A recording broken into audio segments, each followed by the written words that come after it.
जय हिंद। आप सभी का फिर से स्वागत है फॉर क्रिएटिव स्टडीज के एक नए एपिसोड में। जैसे कि अभी हम लोग एनसीईआरटी सीरीज चलाए जा रहे हैं, है ना। एनसीईआरटी के जितने भी एमसीक्यू क्वेश्चन बनाए जा रहे हैं वैसे क्वेश्चन को हम लोग देख रहे हैं क्लास वाइज, टॉपिक वाइज और हम लोग चैप्टर वाइज के अनुसार हम लोग देखते चले आ रहे हैं। जैसे कि आज जो है ना ये 5वां सेशन है। इससे पहले हम लोग 4 सेशन को देख चुके हैं। जो अभी तक पिछली सेशन को नहीं देखे उसको जरूर देख लीजिए, ये काफ़ी इंपॉर्टेंट है ना। तो आज हम लोग 5वां सेशन को देखने वाले हैं। 5वां चैप्टर का नाम रहेगा आपका महाजनपद काल एवं मगध का उत्थान। जैसा अभी हिस्ट्री सब्जेक्ट चल रही है ना, हिस्ट्री सब्जेक्ट जैसे ही कंप्लीट होगा दूसरा सब्जेक्ट को हम लोग लेंगे, तो हम लोग एक एक करके सब कुछ देखने वाले हैं। और आप सभी को पता होगा कि एनसीईआरटी जो है ना कितनी अहम भूमिका निभा रही है, चाहे कोई भी एग्जाम्स हो, चाहे आप जनरल कॉम्पिटिशन की तैयारी कर रहे हो या स्टेट पीसीएस हो या यूपीएससी हो, सभी के लिए काफ़ी महत्वपूर्ण है ना। तो चलिए हम लोग फोकस करेंगे इसमें एनसीईआरटी पे, ये सभी एग्जाम्स के लिए इंपॉर्टेंट रहेगा। ओके, तो चलो इसमें देखते हैं हम लोग आज के सेशन का पहला सवाल क्या कहा जाता है। निम्नलिखित मानचित्र में प्राचीन भारत में पाए जाने वाले 16 महाजनपदों में 4 दर्शाए गए हैं। ओके, क्रमशः ABCD द्वारा अंकित स्थल कौन से हैं। हम लोग को सबसे पहली बात तो क्वेश्चंस को पूरा पढ़ना है ना। ऐसा नहीं है कि हाँ पैटर्न वही है, हाँ वही है, देख के चला, ऐसा नहीं करना है। हमें पूरा पूरा आंसर पढ़ना है। या हो सकता था लास्ट में जो है ना नहीं वाला पूछा जा सकता है, तो ऑप्शन में उससे दे सकते थे, है ना। तो हम लोग को पूरा देखना। सबसे पहली बात देखिए, आपको महाजनपद कितने थे, 16 थे। 16 में से आपको 4 यहाँ दर्शाया गया। यहाँ A है, B है, C है, D है। इसका आपके बारे में आपको बताना है कि कौन कौन से ऐसे महाजनपद को यहाँ पे दर्शाया गया है जो 4 महाजनपदों में दिया गया है। तो इस प्रकार ऑप्शंस भी आपके स्क्रीन पे दिया गया है ना। देखिए जैसे क्या कहा जाता है, मत्स्य, चेदी, कौशल, अंग, सुरसेन, अवस्थी, वत्स, मगध, वत्स, अवंती, वत्स, अंग या सुरसेन, चेदी, कौशल, मगध। देखिए पहली बात तो आप इतना तो हिंट्स लगा ही सकते हैं। जैसे आप इसमें आप देखो, इसमें से जो ना कौन कौन से ऐसे स्टेट में आ रहे हैं। महाजनपद का नाम भूल जाओ। सबसे पहले देखो, ये डी जो है ये हमारे बिहार के आसपास है ना। तो बिहार में कौन सा महाजनपद है, बिहार में अंग, अंग है। मतलब डी में जो है ना अंग होना चाहिए। क्या ऑप्शन में अंग है? एक यहाँ पे है, एक यहाँ पे है। क्लियर। उसके बाद देखा जाए हम लोग को, तो गुजरात के आसपास जो था वो अवंती और राजस्थान के आसपास जो था वो मत्स्य था, है ना। तो ए में मत्स्य हो जाएगा, है ना। ए में मत्स्य यहाँ भी है और यहाँ भी है, ठीक है। चलो उसके बाद बी में जो होना चाहिए वो अवंती होना चाहिए, है ना। ये अवंती यहाँ चलिए, ये ऑप्शन नंबर सी इसका सही जवाब हो जाएगा, है ना। इस तरह से आप हम लोग को आसान हो जाएगा मिलने में, ढूंढने में। ओके, तो ऑप्शन नंबर सी इसका सही जवाब हो जाएगा, मत्स्य। ए में यहाँ मत्स्य हो जाएगा, यहाँ अवंती है, उसके बाद यहाँ वत्स है, यहाँ पे अंग है ना। तो इस प्रकार हम लोग को चारों के चार ये महाजनपदों के मतलब मिल गए। देखिए ऑप्शन नंबर सी इसमें भी दिया गया, ABCD के द्वारा मर जाएगा, मत्स्य, अवंती, वत्स और अंग। ओके, चलो नेक्स्ट क्वेश्चन हम लोग देख रहे हैं, क्वेश्चन नंबर 2। निम्नलिखित में से कौन सा एक ईसा पूर्व 6ठी शताब्दी में प्रारंभ में भारत का सर्वाधिक शक्तिशाली नगर राज्य था। आपके गंधार, कंबोज, काशी या मगध। देखिए इस तरह से भी आपको सिंपल तरीके से भी पूछा जा सकता था कि 16 महाजनपदों में से सबसे शक्तिशाली महाजनपद कौन था या नगर कौन था, है ना। तो ये आप सभी को पता होगा कि ये मगध जो है ना काफी शक्तिशाली था। तो इस प्रकार इसका सही जवाब हो जाएगा ऑप्शन नंबर डी, मगध, है ना। ईसा पूर्व 6ठी शताब्दी में भारत का सर्वाधिक शक्तिशाली नगर राज्य मगध था। मगध का 16 महाजनपदों के अन्य राज्यों से शक्तिशाली होने का मुख्य कारण वहां की भौगोलिक दशाएं थी, और इसके अतिरिक्त सुयोग्य एवं महत्वाकांक्षी राजाओं का नेतृत्व भी मगध को शक्तिशाली होने का एक कारण था। आपको ऐसे भी सिंपली पूछा जा सकता है कि मगध जो है साम्राज्य था, 16 महाजनपदों में मगध सबसे शक्तिशाली था। ऐसा क्यों, आप ऐसे रीजन्स भी बता सकते हैं कि यहाँ की भौगोलिक दशाएं काफ़ी अच्छी थी। उसके बाद यहाँ जो है ना सुयोग और महत्वाकांक्षी राजाओं जो सम्राट हुआ करते थे, वैसे वैसे इसमें साम्राज्य और सुयोग्य और महत्वाकांक्षी राजाओं का यहाँ पे मतलब होने के कारण, नेतृत्व होने के कारण मगध शक्तिशाली होने का एक महत्वपूर्ण कारणों में से एक माना जाता है ना। तो ये हुआ आपका सबसे शक्तिशाली महाजनपद मगध हो गया। ओके, चलो next question, question number 3। Question number 3 में क्या कहते हैं, निम्नलिखित में से कौन सा एक अन्य तीनों के समसामयिक के नहीं था, है ना। इसमें क्या मतलब समझ रहे हैं क्वेश्चन, इसमें 3 ऑप्शन ऐसे हैं जो एक दूसरे से रिलेट करते हैं, संबंधित हैं, और एक जो है ना अदर है। तो वही हम लोग को ढूंढना है, यानी कि अन्य तीनों के समकालीन, जो अन्य मतलब 3 के समकक्ष नहीं है वैसे को ढूंढना है। बिंबिसार है, गौतम बुद्ध है, या मिलिंद है, या प्रसेनजीत है।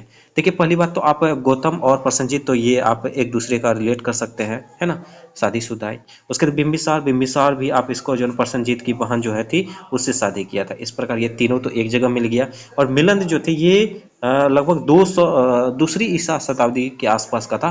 तो इस प्रकार इसका जो ना सबसे अलग हो जाएगा ये मिलिंद, है ना। तीनों ये तो बिंबिसार, गौतम बुद्ध और प्रसेनजीत तो एक दूसरे से रिलेट करते हैं, संबंधित थे, है ना। तो इसके बारे में देखिए क्या कहा जा रहा है। कहा जाता है बिंबिसार हर्यक वंश का संस्थापक था। ओके, उसके बाद ये 540 ईसा पूर्व में मगध के सिंहासन पर आसीन हुआ। ओके, वह बुद्ध का समकालीन था। अपनी स्थिति को मजबूत करने के लिए बिंबिसार ने वैवाहिक संबंध बनाए और इस दिशा में इसने कौशल नरेश की पुत्री से विवाह किया जो प्रसेनजीत की बहन थी, है ना। ये तो अपना हो गया, प्रसेनजीत की बहन थी मतलब जीजा और साला हो गया। ओके, ये भी बुद्ध के समकालीन थे। मिलन का काल जो दूसरी शताब्दी ईसा पूर्व था, इसी वजह से यहाँ पे मिलन अलग हो जाएगा। इसका सही जवाब हो जाएगा ऑप्शन नंबर सी। ओके, चलो नेक्स्ट क्वेश्चन, क्वेश्चन नंबर 4। प्राचीन नगर तक्षशिला निम्नलिखित में से किनके बीच था। ये जो तक्षशिला थे जो पाकिस्तान में है, ये कहाँ पे है, किस नदी के किनारे हैं। तो आप देखिए पाकिस्तान का है, पाकिस्तान का आप नदी इसमें आप ढूंढना है आपको। मतलब तक्षशिला जो है ना अभी कहाँ पे है, पाकिस्तान में है। तो पाकिस्तान में कौन कौन सी नदी हो सकते हैं, सिंधु वहीं पे है, ठीक है। सिंधु और झेलम हो गया, झेलम तथा चिनाव हो गया, चिनाव तथा रावी हो गया, और रावी तथा व्यास हो गया। तो इसका सही जवाब हो जाएगा ऑप्शन नंबर ए, सिंधु तथा झेलम के बीच जो है ना ये तक्षशिला स्थित है। ओके, स्थित था। ओके, देखिए तक्षशिला सिंधु तथा झेलम नदी के बीच स्थित था। वर्तमान में यह पाकिस्तान में है। ओके, 5 नंबर क्वेश्चन में क्या कहा जाता है, भारत के प्राचीनतम प्राप्त सिक्के, यानी कि भारत में जो प्राचीनतम प्राप्त सिक्के कौन थे, तांबे के थे, सोने के थे, या रांगा के थे, या चांदी के थे। देखिए आप इसका तो आंसर बता ही सकते हो। इसका सही जवाब हो जाएगा चांदी के थे, है ना। चांदी के तो भारत के प्राचीनतम प्राप्त सिक्के कौन किसके थे, चांदी के थे, है ना। तो ये ध्यान रखना है आपको। देखिए क्या कहा जाता है, पाटलिपुत्र के संस्थापक कौन थे। ये क्वेश्चन काफी इंपॉर्टेंट है, आपके बीपीएससी में भी कई बार देखा गया है ना। तो देखिए हिस्ट्री में लगभग क्वेश्चन देखा जाए तो उसी तरह अनुसार पूछे जा रहे हैं। तो ऐसे क्वेश्चन को आपको ध्यान रखना है। ओके, तो आपको ये कथन में भी पूछा जा सकता है, कोट वाला में भी पूछा जा सकता है। एक ऑप्शन दे दिया जाएगा, पाटलिपुत्र के संस्थापक उदयन थे, यानी तो आपको ऐसे भी पूछा जा सकता है पाटलिपुत्र के संस्थापक अशोक थे। इस तरह से आपको गलत ढूंढना है ना। तो इसमें आपका सही जवाब क्या हो जाए, उदयन तो है पाटलिपुत्र के संस्थापक माने जाते हैं, है ना। तो यही इसके संस्थापक थे। इसका सही जवाब ऑप्शन नंबर ए हो जाएगा। ओके, चलो next question, question number 7। Question number 7 में क्या कहा जाता है कि पाटलिपुत्र को किस शासक ने सर्वप्रथम अपनी राजधानी बनाया था। यानी पाटलिपुत्र जो थे इस राजधानी जो बना उसमें से सबसे पहले किस शासक ने बनाया था, है ना। इसके बारे में देखिए, चंद्रगुप्त मौर्य, अशोक महान, या चंद्रगुप्त विक्रमादित्य, या कनिष्क। ये 4 ऑप्शन है। पाटलिपुत्र के सबसे पहले राष्ट्रपति सॉरी राजधानी बनाया था चंद्रगुप्त मौर्य ने, ठीक है। चंद्रगुप्त मौर्य ने सबसे पहले पाटलिपुत्र को अपनी राजधानी नियंत्रित किया था। हर्यक वंश का संस्थापक उदयन ने पाटलिपुत्र नामक नगर की स्थापना की, अभी जैसे क्वेश्चन नंबर 6 में यही देखे थे, और करके अपनी राजधानी राजगिरी से पाटलिपुत्र स्थानांतरित की थी। चूंकि विकल्प में उदयन का नाम नहीं है ना, ये भी ध्यान रखना है। सबसे पहले स्थापना क्या किया था, कौन किया था, उदयन ने किया था, और उदयन ने ही इसका जो ना राजगिरी से पाटलिपुत्र अपना राजधानी स्थानांतरित किया था। और लेकिन यहाँ ऑप्शन में उदयन नहीं है, तो इसके बाद जो है ना दूसरे स्थान पे चंद्रगुप्त मौर्य ने किया था। तो इस तरह से सही जवाब क्या हो जाएगा, चंद्रगुप्त मौर्य। अगर आपका उदयन ऑप्शन में रहता तो उसी पर टिक लगाना होता, ठीक है। तो इस तरह से भी ध्यान रखना है आपको। ऐसे भी क्वेश्चन पूछे जा सकते हैं, पाटलिपुत्र को राजधानी बनाने का दूसरा ऐसे कौन से शासक थे, तो ऐसे भी ध्यान रखना है आपको, है ना। सेकंड में चंद्रगुप्त मौर्य था। ओके, चलो नेक्स्ट क्वेश्चन, क्वेश्चन नंबर 8 में क्या कहा जाता है, विश्व का पहला गणतंत्र वैशाली में किसके द्वारा स्थापित किया गया था। वैशाली में जो है ना गणतंत्र जो है ये किसके द्वारा स्थापित किया गया था, मौर्य के द्वारा, नंद के द्वारा, गुप्त के द्वारा, या लिच्छवी के द्वारा। ये जो विश्व का पहला गणतंत्र वैशाली जो है ये लिच्छवी के द्वारा स्थापित किया गया था, ठीक है। तो इसका सही जवाब हो जाएगा option number D. Question number 9। Question number 9 में क्या कहा जाता है कि 6ठी शताब्दी ईसा पूर्व के 16 महाजनपदों के विषय में निम्नलिखित में से बौद्ध ग्रंथ की में सूचना मिलती है। दीर्घकाय, या त्रिपिटक, या दीपवंश, या अंगुत्तर निकाय। इसका सही जवाब हो जाएगा ऑप्शन नंबर डी, अंगुत्तर निकाय। ओके, इसका सही जवाब हो जाएगा ऑप्शन नंबर डी। 16 महाजनपदों की देखिए फिर से वही क्वेश्चन है, 16 महाजनपदों की सूची का उपलब्ध है कहाँ से, महाभारत में है, अंगुत्तर में है, या छांदोग्य उपनिषद में है, या संयुक्त निकाय में है। ये 16 महाजनपदों की चर्चा किस में दिया गया है, यह अंगुत्तर निकाय में दिया गया। यही क्वेश्चन को रिपीट किया गया है। ठीक है, देखिए क्वेश्चन पूछने के तरीके देखिए, आप कंफ्यूज हो जाएंगे, है ना। तो इसका सही जवाब क्या हो जाएगा, अंगुत्तर निकाय। सिंपली तरीके से आपको ये 16 महाजनपदों की सूची जो है किस में उपलब्ध कराई गई है, ये अंगुत्तर निकाय में इसका सूची मिल जाएगा, ये उपलब्ध मिल जाएगा। ओके, चलिए next question, question number 11। Question number 11 में क्या कहा जाता है, गोदावरी नदी के तट पर स्थित महाजनपद था। गोदावरी नदी के तट पर ऐसा कौन से महाजनपद था, अवंती था, या वत्स था, या अस्मक था, या कंबोज था, है ना। इसका सही जवाब आप सभी कमेंट बॉक्स में बता सकते हैं। इसका सही जवाब क्या हो जाएगा, ऑप्शन नंबर सी, अस्मक इसका सही जवाब हो जाएगा। गोदावरी नदी के तट पर स्थित था अस्मक। ओके, चलो नेक्स्ट क्वेश्चन हम लोग देखें, क्वेश्चन नंबर 12। क्वेश्चन नंबर 12 में क्या कहा जाता है, निम्नलिखित में से कौन एक मगध साम्राज्य की राजधानी नहीं रहा। मगध साम्राज्य की राजधानी कौन से नहीं रहा, ध्यान रखना, मगध की राजधानी जो है ना, गिरिब्रज भी था, ओके, राजगिरी भी था, ओके, पाटलिपुत्र भी था। ये सब तो हम लोग अभी रिपीट भी किए हैं। इसमें कौशाम्बी जो था ना, ये कौशाम्बी नहीं था, कौशाम्बी खुद एक अलग अच्छा खासा साम्राज्य था, है ना। तो इस प्रकार ऑप्शन नंबर डी इसका सही जवाब हो जाएगा।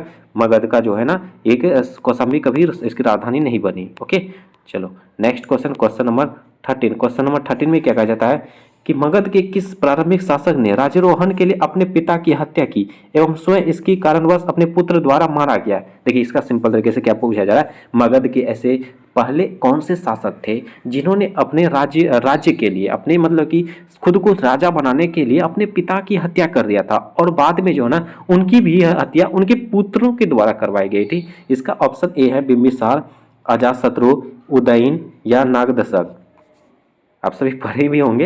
ये इसका सही जवाब हो जाएगा अजातशत्रु। अजातशत्रु ने अपने पिता बिंबिसार की हत्या कर दिया था। ठीक है, बिंबिसार की हत्या कर दिया था। सबसे ये बिंबिसार मगध का शासक था। उसके बाद इसकी हत्या किन किया, अजातशत्रु। अजातशत्रु जब बने शासक तो इनका बेटा जो था ना, इनका बेटा उदयन, ये भी इन्होंने क्या किया था, इनको मार दिया था। मतलब कि पहले दादा को मारा, उसके बाद बेटा को, उसके बाप को, फिर मतलब इस तरह से हुआ। पहले खुद राजा बनने के लिए अपने पिता को मारा, और उनका बेटा ने उनको मार दिया उसके राज्य के लिए। तो इसका सही जवाब क्या हो जाए आपका अजातशत्रु। ठीक है, चलो नेक्स्ट क्वेश्चन, अब क्वेश्चन नंबर 14 में देखते हैं। 14 में क्या कहा जाता है, देखिए राजकुमार जो अपने पिता की मृत्यु के लिए उत्तरदायी थे, वही क्वेश्चन है ना, रिपीट है। देखिए क्वेश्चन पूछने का तरीका आप देखिए, इसी तरह से हम लोग को क्या करना है, प्रैक्टिस करना है।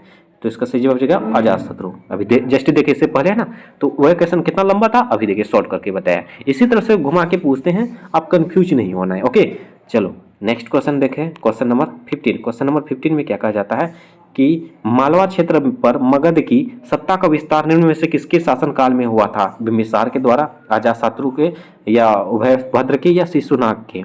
मालवा क्षेत्र में पर मगध की सत्ता का विस्तार निम्न में से किसके शासनकाल में हुआ था, है ना। ऑप्शन देखिए आप, चलिए इसका सही जवाब हो जाएगा ऑप्शन नंबर डी, शिशुनाग के। शिशुनाग के जो है ना समय में ही, इसके शासनकाल में ही मालवा क्षेत्र पर मगध की सत्ता का विस्तार हुआ था। ओके, ये ध्यान रखना है, ऑप्शन नंबर डी।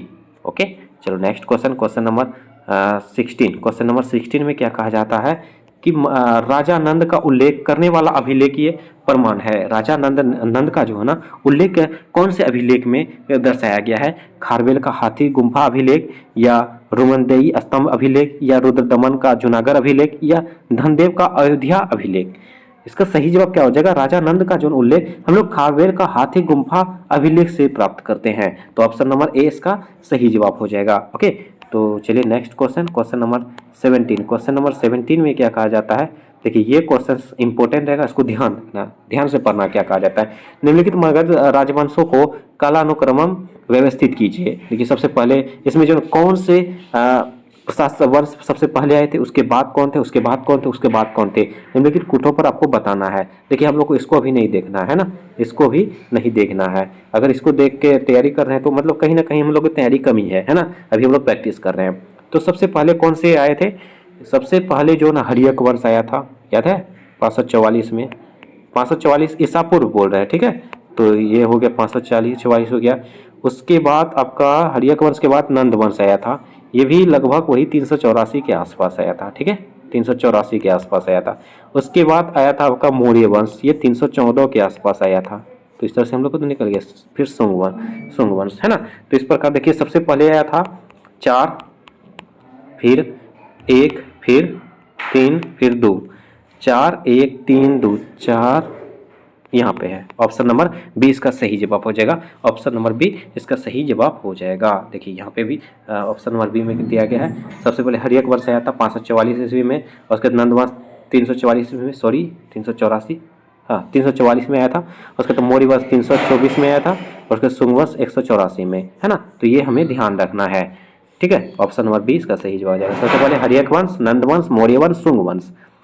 और आज के सेशन का लास्ट क्वेश्चन क्या देख रहे हैं, मत्स्य महाजनपद के अंतर्गत के कौन सा क्षेत्र शामिल थे। मत्स्य महाजनपद के अंतर्गत कौन से क्षेत्र शामिल थे।